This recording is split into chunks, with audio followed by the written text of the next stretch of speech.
So let's move on. Then what is punctuation marks? That is silent signals for writing. They help structure sentences, show pauses, indicate emotions, and clarify meaning. So think of punctuation marks as the road signs of language, guiding readers through your thoughts without ever saying a word. Okay, so that's just that about punctuation marks. You get. So if you are to pause punctuation marks, we show that you are the boss. You want to indicate emotions, it helps you. And if you want to clarify a certain meaning, punctuation marks help you. So when we go deeper, we are going to be saying these things in full. Okay, so it's a very important aspect to writing. So as a writer, you're supposed to know the use of the punctuation marks. So let's move on. The first thing we'll be looking at is full stop. So this is commonly used, but so many persons don't know how to apply full stop in writing. Okay, so use full stop to end a sentence. So it's either it's called full stop or a period. So it's used to end a sentence or to complete a sentence. Okay, to end a complete sentence. Sorry about that. All right, so in this example, I love writing. So you see the sign. This is how it's been placed. Okay, so let's make a complete sentence. She closed the book and turned off the light. This is a full sentence. So we end the full sentence with a full stop, please. And don't be like other people that will write without ending a sentence. So when you write without ending a sentence, it indicates that you are not done writing. You are completing your sentence or you are still writing. Okay, so please make sure when you are done with making a complete sentence, you add a full stop. Let's move on. Then you have comma. We use comma to separate items, clauses, or ideas for clarity. Okay, so comma helps us to be clarified in whatever we are writing. Yes, that's the use of comma. Examples now, we have apples, comma, oranges, comma, and bananas. So if you don't put comma, we are not going to know that you're talking about different things. So it is used for clarity. That is one of the major use of comma. Before the sun arose, comma, the village was already awake. So that is why even when you're reading, when you see comma, you pause. So using comma shows that you are not done with what you are writing. So you need comma to what? To show clarity, to show you are still continuing, but you have to pause. All right. So this is the examples of using it in what? Separating items. All right. So that is just that for comma, please. Then we have question mark. So this is very simple and direct, but I'll be showing a little trick with question mark. So if you're asking, when you're writing and you're asking a question, make sure you use that question mark sign. Okay, so did you read the message I sent? There's a question mark there.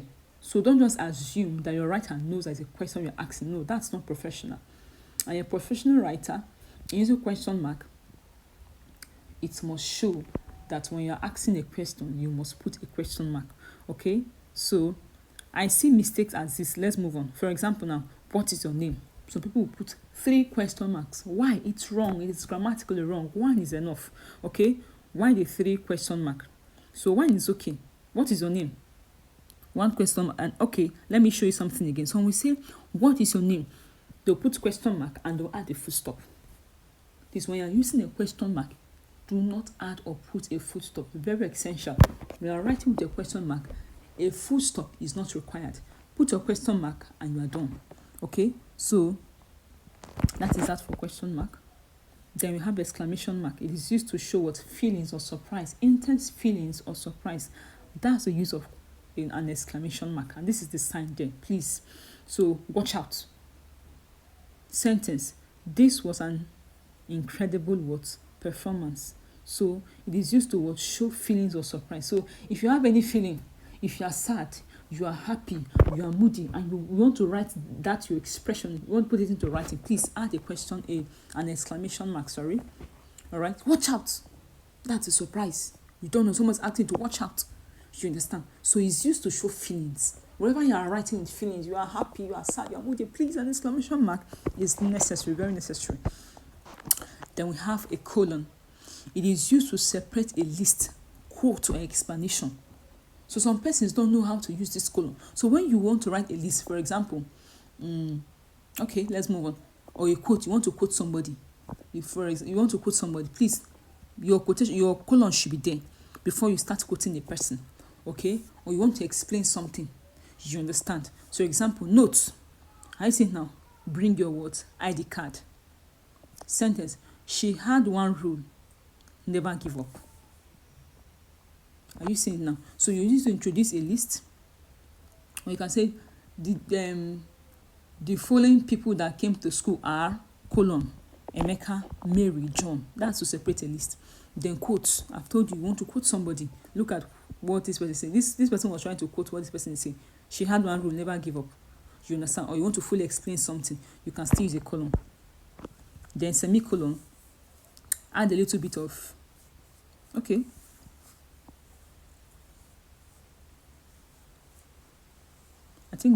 Add a little bit of, there's an error here. Okay, so that should not bother you. So we use semicolon to link related sentences or ideas. Related sentences or what? Ideas. For example, I was hungry. I made a sandwich. Listen now. So because of the two sentences that we are talking about, they are somehow related. Okay, so you don't, as far as they are related, you can use semicolon.